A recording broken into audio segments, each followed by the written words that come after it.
Oke, shalom. Oh ya, selamat datang buat Ervi. Ya, sama Alfor. Ya, Alfor akan kuliah di Surabaya, saudara. Jadi Ervi ini adalah istri dari almarhum Susilo Diantar. Ya. Oke, dan saya juga lihat Reynold ada lagi muncul ini. Thank you, Lord. Oke, ayo, saudara saya akan bicara tentang healthy relationship. Kalau saudara ada healthy food, ada healthy life, tapi tentunya bahwa ada juga hubungan yang sehat, saudara. Ya, jadi ada hubungan yang sehat, berarti ada hubungan yang tidak sehat. Nah itu sebabnya saudara, kita harus mulai saudara belajar untuk melihat bagaimana sih saudara kita membangun hubungan yang sehat. Dan apa yang mendasari dari semuanya ini, nah kita akan lihat bersama-sama. Ya, kekristenan itu adalah hubungan, saudara. Ya, bahkan kedewasaan seseorang di dalam kekristenan itu akan dilihat dari hubungan. Jadi hubungan ini saudara punya peranan yang sangat penting. Kemampuan kita untuk membangun sebuah hubungan ini punya peranan yang sangat besar. Bahkan kesuksesan dalam bisnis, saudara, ternyata 80% itu karena hubungan. 20% itu kurang lebih itu masalah tentang pengetahuan, tentang keahlian. Ya, kegagalan pun juga sama. Kegagalan dalam rumah tangga pun saudara ternyata 85% itu karena hubungan, saudara. Bukan karena yang lain. Mereka yang punya sahabat itu punya kekuatan, saudara, untuk mereka membangun hubungan yang lebih langgeng dalam pernikahan mereka dibanding dengan mereka yang nggak punya sahabat. Ya, nah kita lihat, saudara, bahwa kekristenan itu adalah hubungan, di mana ditulis, saudara, di situ adalah bapak dan anak. Ya, apa esensi dari bapak dan anak? Hubungan. Kemudian sahabat. Ya, Yesus sendiri yang berkata, kamu bukan lagi hamba, tetapi kamu adalah sahabat. Apa esensi dari persahabatan? Hubungan, oke? Kemudian di kitab Wahyu ditulis bahwa kita ini gereja Tuhan adalah menjadi mempelai. Pertanyaan saya kembali, apa esensi dari mempelai itu? Hubungan. Nah, jadi saudara lihat bahwa ternyata di Alkitab itu menulis, saudara, bahwa inti dari semuanya dalam kekristenan itu adalah hubungan. Bahkan kedewasaan seseorang itu dilihat dari hubungan, bukan dari yang lain. Lihat ya saudara, bapak dan anak. Bapak dan anak ini gini saudara, bapak itu yang aktif, anak itu seringkali pasif. Bapak itu saudara memberi, anak itu menerima. Dan seringkali bapak itu gak bisa nuntut banyak untuk anaknya yang masih kecil, saudara. Gak bisa tuntut banyak. Makanya kalau doa pun, kalau mereka anak-anak, saudara, mereka minta kepada bapak. Dan bapak memberi, makanya ada ayat, mintalah. Ya, ketuklah, nah dikatakan, mintalah kamu akan menerima, ketuklah pintu akan dibuka.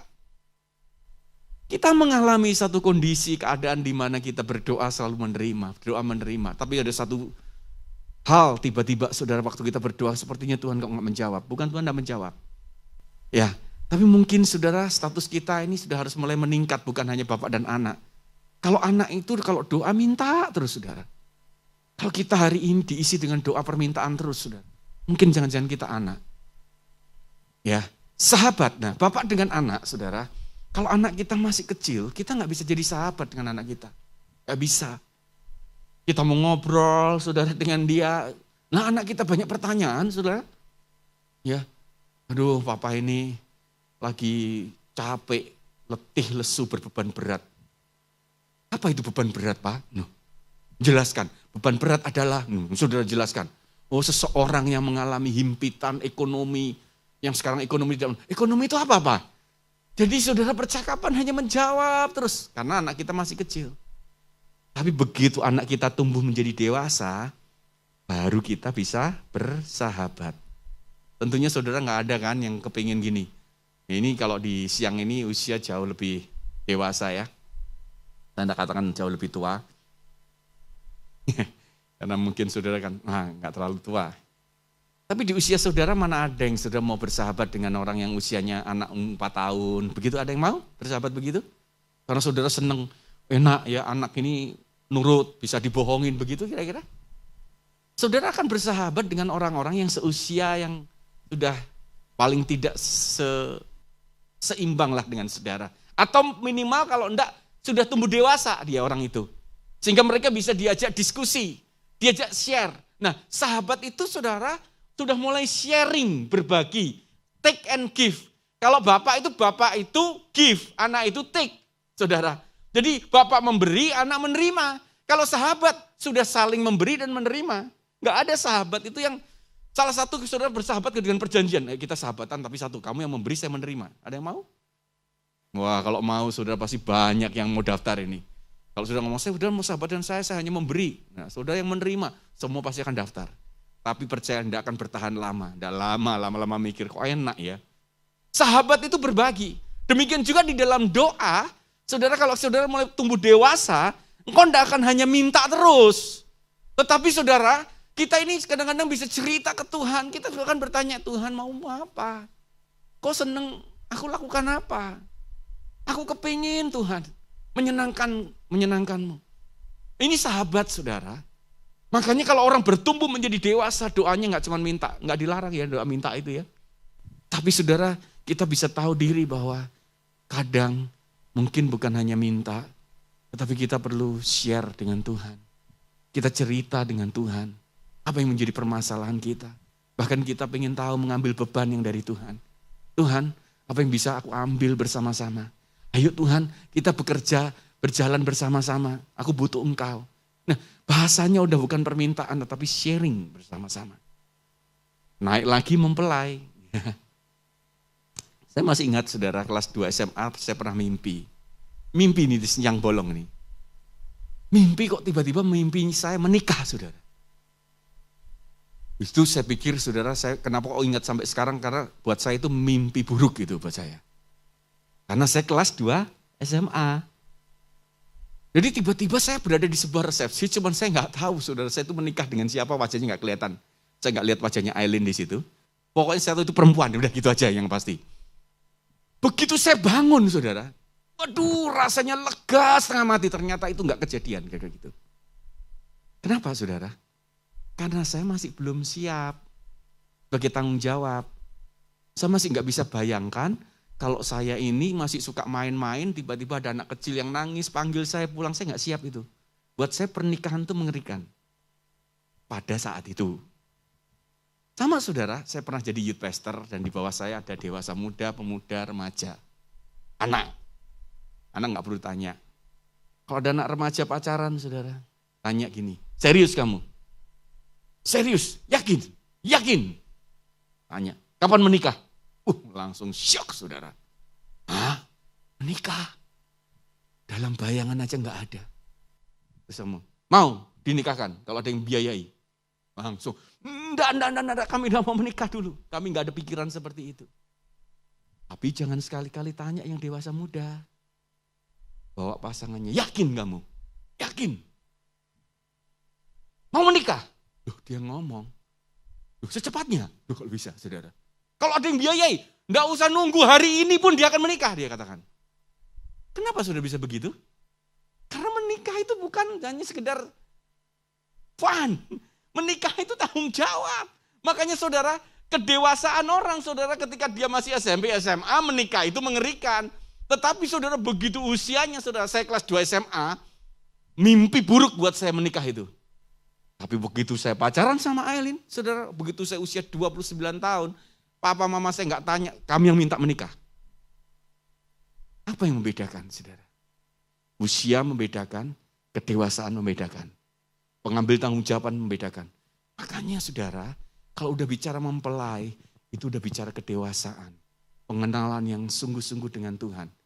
Kekristenan, hubungan, itu adalah ciri dari sebuah kedewasaan. Ya, jadi kalau saudara hubunganmu kacau balau terus, berarti mungkin kanak-kanak terus. Kejadian saya 26. Berfirmanlah Allah, baiklah kita menjadikan manusia menurut gambar dan rupa kita. Ya. Supaya mereka berkuasa. Nah, saudara perhatikan. Tuhan menciptakan segambar dengan kita, Allah Bapa, Putra, dan Roh Kudus, supaya mereka berkuasa atas ikan-ikan di laut, dan burung-burung di udara, dan atas ternak, dan atas seluruh bumi, dan atas segala binatang melata yang merayap di bumi. Nah, sudah lihat ya, ada dua hal. Diciptakan segambar supaya kita bisa memerintah, menaklukkan bumi. Makanya saudara, untuk kita bisa menaklukkan bumi, beranak cuculah, Alkitab berkata begitu kan?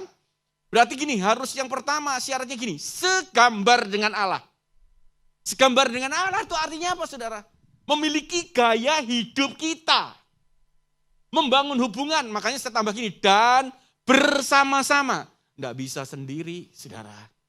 Kita menaklukkan bumi nggak bisa sendiri. Makanya Tuhan tuh mempercayakan menaklukkan bumi yang pertama lewat keluarga. Dia lepaskan mandat itu. Dia nggak lepaskan mandat kepada gereja atau apapun. Dia lepaskan mandat kepada keluarga. Ketika dia memberkati, dia katakan gini, beranak cuculah dan bertambah banyak, taklukkan bumi. Saudara, karena generasi yang di bawahnya itu semua yang akan menaklukkan bumi, bukan sendiri. Makanya saudara, gak ada saudara superhero. Yang ada adalah super team sekarang. Ya, orang yang pengen muncul sendirian, satu hari akan gugur dengan sendirinya. Oh, yang superhero aja bareng-bareng jadi Avengers kok. Berani-beraninya kita berangkat berdiri sendiri untuk bertempur. Ya pasti kalau kita masih menang itu musuh kita masih ecek-ecek saudara. Musuh itu juga bertumbuh. Begitu besar, engkau enggak bisa. Bumi urusannya enggak bisa sendiri. Kalau bumi ini besar urusannya adalah bersama-sama. Gereja juga sama. Gereja enggak mungkin bisa menjadi berkat atas kota dan bangsa kalau sendirian. Harus bersama-sama dengan semua gereja. Bergandeng tangan, menjadi tim, memberkati kota dan bangsa. Selalu begitu saudara, cara Tuhan. Nah, permasalahannya adalah di sini, saudara. Dosa membuat gambaran Allah pada manusia rusak, saudara.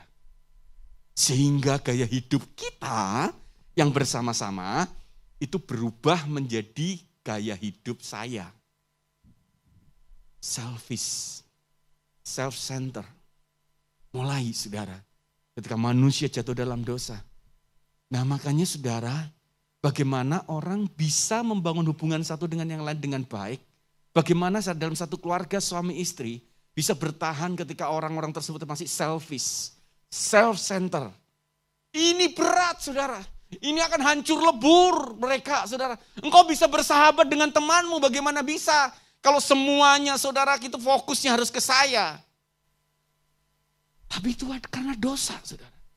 Ketika sebelum manusia jatuh dalam dosa, Adam dan Hawa itu berjalan bersama-sama dengan Allah loh saudara di taman. Itu ada ayatnya. Mereka bersekutu. Ya, karena diciptakan itu segambar. Segambar apanya? Makhluk komunal. Makhluk sosial yang tidak bisa hidup sendiri. Ya, kita nggak bisa semuanya hidup sendiri. Harapan Tuhan adalah diciptakan segambar karena Allah adalah kasih. Kasih itu lekat sekali dengan koinonia. Koinonia itu persekutuan. Artinya orang yang mengasihi itu akan selalu ingin ketemu. Nah itu intinya. Karena dia selalu ingin ketemu, makanya diharapkan saudara gak bertepuk sebelah tangan. Dia ciptakan juga yang segambar, yaitu manusia itu ingin ketemu juga saudara. Karena kasihnya ingin ketemu, tetapi dosa memisahkan. Makanya waktu Adam dan Hawa jatuh dalam dosa, Tuhan waktu berjalan di atas taman dia berkata begini, Adam, di manakah engkau? Pertanyaannya sederhana. Bukan karena Tuhan jadi gak maha tahu, bukan. Dia tetap maha tahu. Ya omnipresent, maha hadir. Tapi pertanyaannya kenapa bisa dia gak tahu? Bukan pura-pura juga gak tahu. Bukan juga mau main peta umpet, bukan. Itu saat berduka yang luar biasa saat itu. Itu di Eden mengalami kekelaman yang luar biasa. Di mana dulunya Adam dan Hawa selalu menyongsong ketika Tuhan hadir. Kali ini begitu Tuhan hadir, mereka bersembunyi. Bayangkan saudara, ini tidak seperti biasanya. Makanya Tuhan ngomong, di manakah engkau? Karena apa saudara? Hubungan mereka terputus. Nah makanya saudara Matius 8:17. Hal itu terjadi supaya genaplah firman yang disampaikan oleh Nabi Yesaya. Dialah yang memikul kelemahan kita dan menanggung penyakit kita. Memikul kelemahan kita. Artinya apa saudara? Yesus mati di atas kayu salib, dia bangkit pada hari ketiga dan naik ke surga. Dia mati di atas kayu salib itu untuk apa saudara? Bukan hanya menebus dosamu dan dosa saya. Tetapi dia sedang memulihkan hubungan yang terputus itu. Dia tanggung kelemahan kita yang kita selalu selfish, self-centered. Makanya saudara, kalau ada orang beri masukan kita, kamu egois. Jangan menyerah. Saudara kembali lagi melihat bahwa Yesus sudah menanggung kelemahanku. Dan kita harus mulai belajar hidup, bukan untuk diri kita sendiri. Kalau kita mulai hidup untuk orang-orang di sekeliling kita, maka saya percaya saudara, engkau akan memiliki hubungan yang sehat dengan orang-orang di sekelilingmu. Engkau akan lebih mudah saudara mengerti. Bukan berarti nggak pernah konflik. Konflik saudara. Mana ada keluarga yang nggak pernah konflik? Suami istri, angkat tangan. Kalau sudah berani ngangkat tangan berarti sudah berbohong di depan saya. Ya kan? Mana ada, konflik itu biasa. Nggak perlu ditutup-tutupi saudara.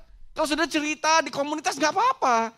Konflik itu wajar saudara. Tetapi yang paling penting bagaimana saudara konflik itu kita rubah menjadi hal yang baik. Ya, jika kita nggak selfish. Jadi kita harus kembali, Tuhan tolong saya. Jadi jangan pernah menyerah ya. Ya, baik saudara yang punya persahabatan, saudara yang dalam keluarga, jangan menyerah. Kalau hubungannya kok hancur lebur ya, jangan menyerah. Yesus sudah menanggung di atas kayu salib. Hari ini kita perjamuan kudus, mengingatkan kembali bahwa kita bisa, kita mampu. Amin. Ngomong kiri kanan, kita bisa ya. Nah, apalagi suami istri itu, lagi sinis-sinis gitu, kita bisa ya. Kita punya kesempatan ya, dikatakan gitu ya. Nah kita lihat saudara, jadi hubungan yang sehat ini ya, kita lihat. Ciri-ciri dari komunitas atau persahabatan yang sehat, beberapa hal. Yang pertama saudara adalah saling membangun. Saling membangun ini saudara jangan pikir ngomong yang baik-baik saja loh saudara. Enggak saudara, teguran itu juga membangun. Ya, kritikan itu juga membangun, makanya ada kritikan yang membangun. Teguran yang mesti membangun. Jadi semuanya saudara, jangan yang menjatuhkan. Ya, kalau saudara masuk, saudara ngomong dengan seseorang, pasti saling membangun. Kalau komunitas saudara sehat, saudara pasti saling membangun. Orang yang datang dikuatkan, bukan malah hancur lebur. Datang dalam komunitas, pulang babak belur.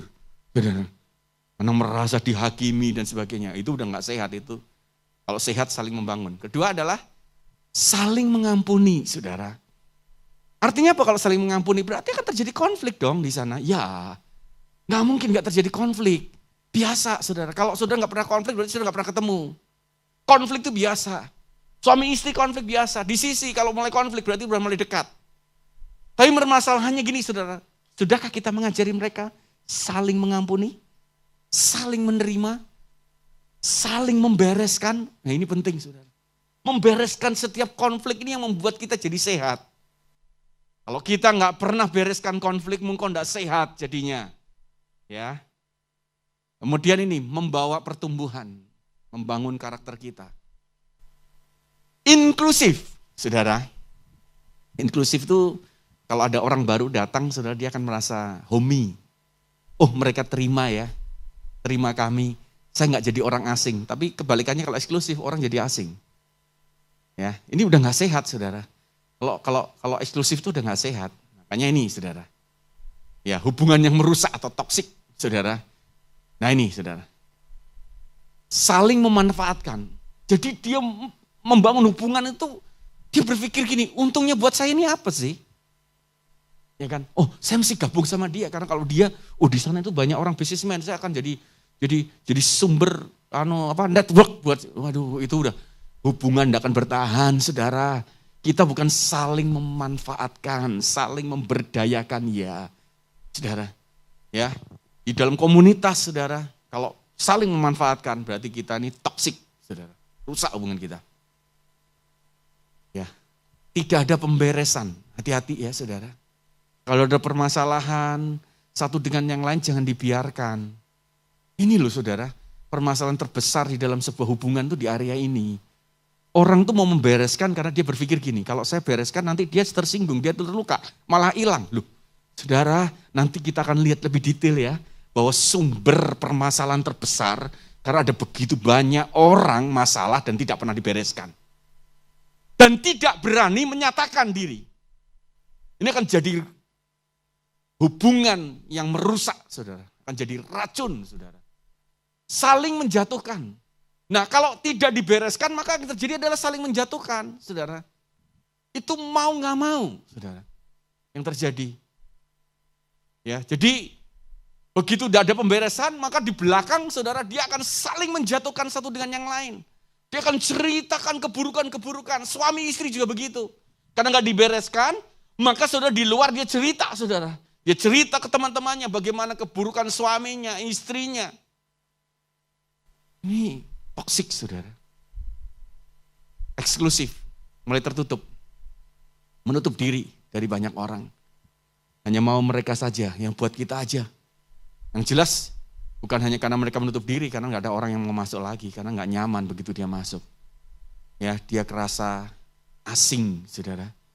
Kalau dia bertemu seperti itu. Nah, saudara, ini penting sekali, ini penting. 1 Yohanes 3:15. Setiap orang yang membenci saudaranya adalah seorang apa, saudara? Pembunuh manusia. Dan kamu tahu bahwa tidak ada seorang pun pembunuh yang tetap memiliki hidup yang kekal di dalam dirinya. Ada yang masih benci? Gak usah angkat tangan.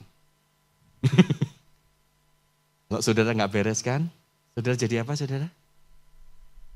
Halo? Ras? Tanya kiri kanan, Anda pembunuh? Harusnya kalau kedengaran polisi sudah ditangkap, sudah.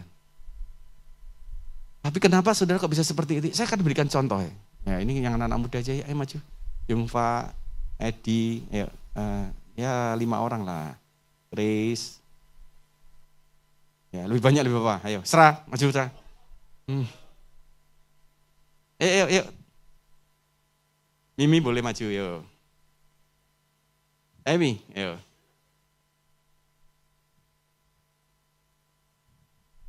Saya berikan contoh, saudara. Kenapa Alkitab berkata membenci itu membunuh? Ya. Dan saudara perlu tahu kalau engkau tidak bereskan. Saudara tahu kenapa orang bisa terus benci? Kalau benci itu hanya bisa dikalahkan ketika engkau bereskan. Kalau engkau tidak bereskan, engkau akan terus benci orang itu. Ya, makanya gini. Nah, ini saya cari yang berantem biar ini Istra aja ini. Nah, Istra lawan Yongfa. Ya. Ini 2 orang ini lagi berantem nih, saudara. Ya mungkin nggak berantem secara frontal, kalau berantemnya secara frontal tidak ada masalah, saudara. Saya mau beritahu, kalau saudara konflik secara frontal dan diselesaikan duduk itu lebih baik daripada perang dingin. Yongfa nggak suka Estra. Ini kalau main keyboard ngawur, dia ngomongnya gitu, saudara, dia ngomong. Tapi Estra kan nggak tahu. Terus Estra juga ngomong, ini drumnya juga ngawur itu. Gak bisa diajak kerja sama. Intinya sama-sama gak ngomong nih. Tapi gak suka nih mereka. Ya kan? Terus apa yang dikerjakan, saudara? Nah, karena Mimi ini juga pemain keyboard. Maka Esra ngomong sama Mimi. Enak gak kalau kamu main keyboard, drumnya kedobrakan. Nah, misalkan gitu, saudara. Ngomong, dipengaruhi kan. Padahal Mimi ini baik-baik loh sama Yongfa ini. Gak pernah ada masalah nih. Apa yang terjadi? Ya, Mimi ngepro ke Esra, ya kan? Nah, tetapi Yongfa gak kalah cepat, saudara. Langsung dia serobot dua-duanya ini. Dua-dua dipengaruhi, saudara. Esra itu, saya gak cerita. Langsunglah mereka gabung. Jadi apa, saudara? Muncul 2 geng. Gengnya Yongfa sama gengnya Esra ini. Nah, Hendra suruh maju sekalian ikut gengnya siapa ini. Nah, gitu. Nah, iya kan? Nah yang pusing dia, saudara. Ini musik semuanya ini, bagaimana ini? Nah misalkan gitu. Nah akhirnya, saudara, satu kali Esra berantem sama Mimi. Apa yang terjadi, saudara? Ini hebat loh, saudara. Kalau orang lagi berantem nih ya, tiba-tiba ya, bisa loh, saudara. Ini yang dulu musuh, bisa tiba-tiba Mimi itu nyebrang loh, saudara. Gabung ke sana, saudara. Welcome, nah langsung gitu, saudara. Langsung, saudara. Oh, kita udah lupakan yang lalu. Padahal dia gak pernah lupa-lupa kalau ini, saudara. Tapi kalau teman, lupakan yang lalu, sudah. Yang penting sekarang fokus kita satu, Ezra. Jadi rupanya orang itu ya bisa bermusuhan. Saudara, saya mau beritahu. Mimi gak pernah konflik sama Yongfa, tapi dia sudah gak enak sama Yongfa karena dengar cerita dari Ezra, betul? Tapi sebetulnya setelah dia berkumpul, sebetulnya ada gak cocoknya juga nih mereka. Tapi apa yang terjadi? Karena gak pernah diselesaikan nih. Tapi gara-gara musuhnya sekarang satu, mereka bisa bersatu loh saudara. Kalau ngomong Ezra mereka solid. Begitu gak bahas Ezra, berantem mereka. Loh bisa kayak gitu loh. Hati-hati loh saudara. Nah saudara apa yang terjadi? Ini mereka semua gak punya masalah ini. Punya masalah gak sama Ezra? Oh gak ada ya, saya pastikan. Ternyata ada ternyata. Ya nanti dibereskan. Ya. Nah saudara, mereka ini gak punya masalah nih sama Ezra. Tapi sudah tahu gak? Ini Ezra ini bingung. Dulunya baik-baik kok mereka tiba-tiba satu hari ketemu. Mereka sikapnya udah beda saudara. Bisa apa? Ya tinggal bahkan menghindar. Tahu apa yang dilakukan Ezra? Ezra mikir ada apa yang terjadi? Ada sesuatu apa? Saya mau beritahu saudara, itu lebih kejam daripada saudara ngomong langsung. Kau membunuh dia perlahan-lahan tanpa sadar. Lebih baik saudara minggir semua. Buatkan ring mereka berdua. Loh iya kan? Lalu mereka kan enggak mungkin, tadi contohnya di pagi perempuan bisa jambak-jambakan saudara. Ini enggak mungkin jambak-jambakan. Enggak apa-apa saudara mau berantem. Selesai, salaman, bereskan, duduk dan berkata, clear, itu lebih mulia saudara. Setuju? Kalau saudara bingung buatkan ring, nanti saya yang buatkan ring. Ya, saya jadi wasitnya. Saudara, kita belajar intinya begini loh, saudara. Kalau membereskan, langsung bereskan. Jangan cerita ke belakang-belakang. Ini pembunuh, saudara. Amin? Jangan ngomong amin, udah dibilang beres. Thank you, ya. Nah, saudara tahu ya, kenapa Alkitab berkata setiap orang yang membenci saudaranya itu jahat di mata Tuhan. Saudara tahu? Jadi mulai sekarang ya, berhenti, stop. Kalau saudara nggak suka sama orang, saudara temui orang itu. Jangan terus ngomong di belakang, saudara.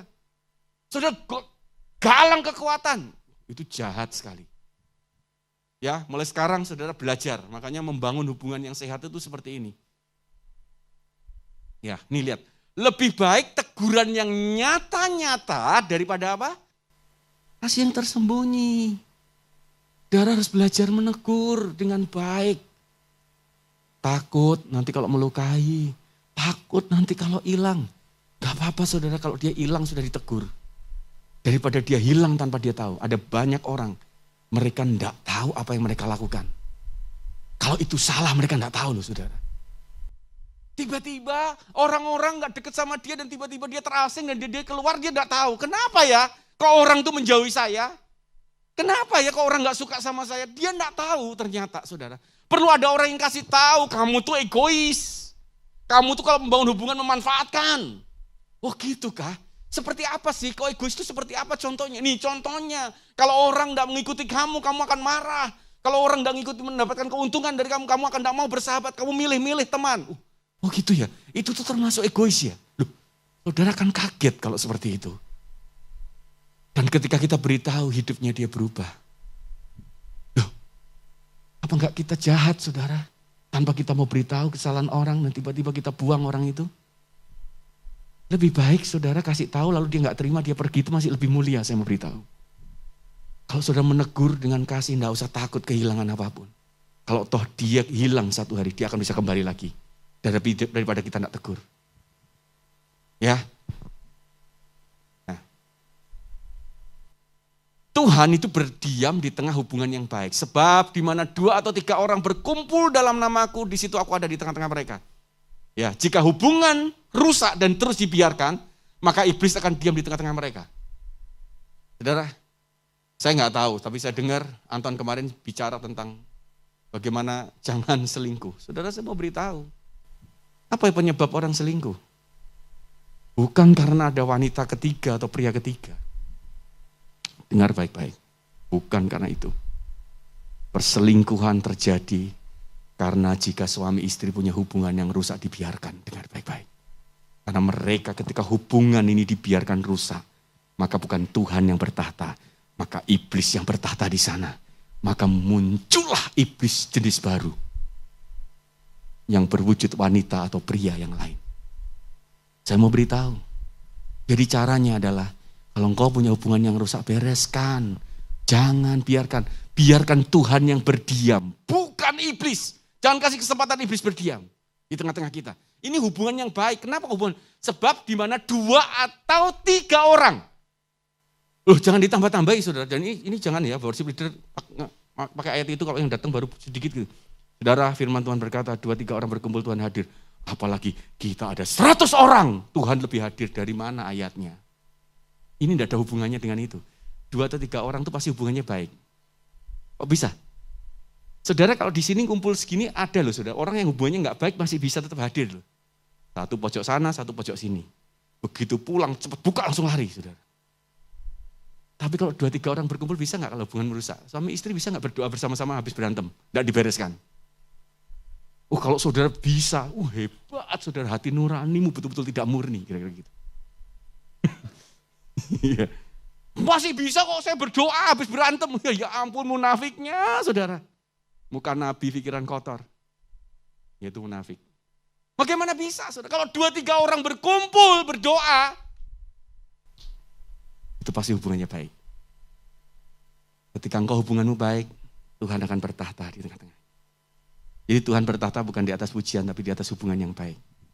Ya, jaga ya, hati-hati ya, suami istri kalau hubunganmu rusak cepat diperbaiki. Ya.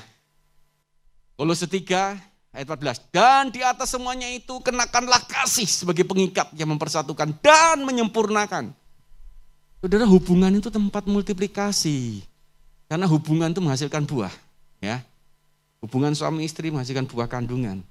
Hubungan saudara dengan satu dengan yang lain menghasilkan buah apa? Karakter. Proses saudara. Makanya bukan berarti bahwa hubungan yang sehat itu tidak pernah konflik. Konflik gak apa-apa. Komunitas ada konflik itu biasa saudara. Tapi saudara harus diselesaikan. Semuanya harus dibereskan. Kalau dibereskan maka kita akan aman. Kita tetap sehat. Kalau nggak dibereskan maka ini akan disimpan jadi kebencian. Dan kita akan membunuh jadi pembunuh tanpa disadari. Hubungan menjadikan serupa dengan Kristus. Proses saudara. Besi menajamkan besi. Manusia menajamkan sesamanya.